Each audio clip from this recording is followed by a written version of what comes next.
The whole story arc of the Bible is people choosing their own desires instead of God's, right? Genesis chapter 3, what happens? You have Adam and Eve in the garden. What does it say? They desired what was from the tree. They desired what God did not want for them, and then their life became difficult. All throughout Scripture, when we see person after person failing the test that Jesus doesn't fail, it's because their desires ultimately overcame them, but that's not what happened to Jesus. His desires were so attuned, and you cannot say when you read the stories of his lives, it's just because he's the Son of God.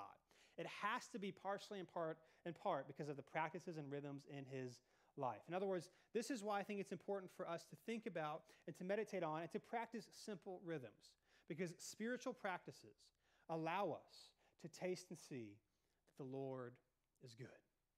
At the end of the day, here's why this matters. Spiritual practices, they're not a thing to check off. They're not a thing you should do because they're just the right thing to do and God will love you more, ultimately more than anything else. Spiritual practices, disciplines, and simple rhythms allow us to taste and to see that the Lord is good, and we do not do that if we do not involve ourselves in these things.